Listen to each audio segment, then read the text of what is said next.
முதலமைச்சர் தலைமை ஏற்றிருக்காரா? இல்ல, இன்னைக்கு காலையில முதலமைச்சர் ஏற்றிருக்காரு. அதான் இது நேத்து என்னுடைய கோரிக்கையா இருந்தது. ஏன்னா இது முக்கியமான பிரச்சனை, காவிரி பிரச்சனை. காவிரி என்பது தமிழ்நாட்டினுடைய உயிர்நாடி பிரச்சனை. தமிழ்நாட்டில் உள்ள 7.25 கோடி மக்களில் 4 கோடி மக்கள் காவிரியை நம்பியிருக்கின்றார்கள். குறிப்பா சென்னை மக்களும் காவிரியை நம்பியிருக்கின்றோம். அப்படிப்பட்ட காவிரி பிரச்சனையில் முதலமைச்சர் தலைமையில் தான் இந்த கூட்டம் நடக்க வேண்டும் என்று நேற்று நான் குரல் கொடுத்தேன். அதே போன்று இந்த முதலமைச்சர் தலைமை நடக்கிறது. ஆனால் காரணம், கர்நாடகாவில் அங்கே தண்ணீர் நமக்கு கொடுக்க கூடாது என்று கர்நாடகா முதலமைச்சர் தலைமையில் ஒரு பெரிய கூட்டத்தை நடத்தினார்கள். தண்ணி நமக்கு கொடுக்க கூடாது, முடிவாக 8000 கனஅடி தண்ணி தான் கொடுக்க வேண்டும் என்று அவர்கள் முடிவு செய்தார்கள். ஆனால் காவிரி ஒழுங்குமுறை ஆணையம் தமிழ்நாட்டிற்கு ஒரு நாளைக்கு 11,500, அதாவது வினாடிக்கு 11,500 கனஅடி கொடுக்கணும். அதாவது ஒரு நாளைக்கு ஒரு டிஎம்சி கொடுக்கும். கர்நாடக அணையில நேற்று இரவு நிலவரப்படி 78 டிஎம்சி நீர் இருக்கிறது. கர்நாடக அணைகளுடைய மொத்த கொள்ளளவு 105 டிஎம்சி. அதாவது பெரிய அணைகள், சின்ன சின்ன அணைகள்லாம் இன்னொரு 10 டிஎம்சி கூடுதலா இருக்கு.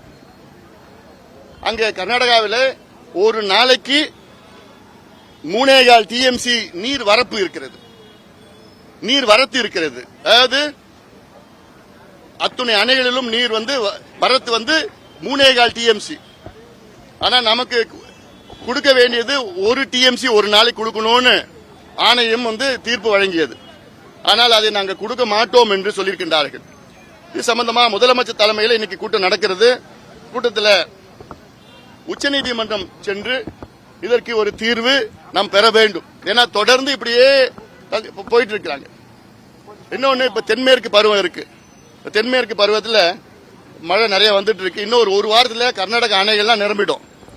அப்போ அந்த உபரி நீரை நம்ம கொடுக்க போறாங்க.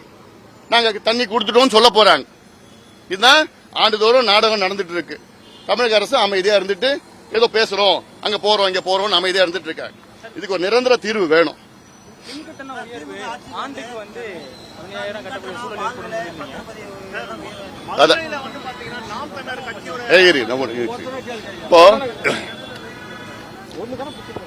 இப்போ தமிழ்நாட்டில் நேற்று ஒரு அறிவிப்பு, தமிழ்நாட்டில் வீடுகள் மற்றும் வணிக நிறுவனங்களுக்கு 4.83 விழுக்காடு மின் கட்டண உயர்வை அறிவித்தார்கள்.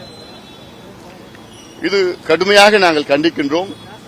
இது மிகப்பெரிய ஒரு மோசடியாக நாங்கள் பார்க்கின்றோம். 2022ஆம் ஆண்டில் மின் கட்டண உயர்வு நடத்தினார்கள். 2023ஆம் ஆண்டிலே உயர்த்தினார்கள். இப்ப 2024ஆம் ஆண்டில் உயர்த்திருக்கின்றார்கள். கிட்டத்தட்ட இந்த 2.5 ஆண்டுகளில் 3 முறை மின்கட்டண உயர்வை உயர்த்திருக்கின்றார்கள். 2022ஆம் ஆண்டு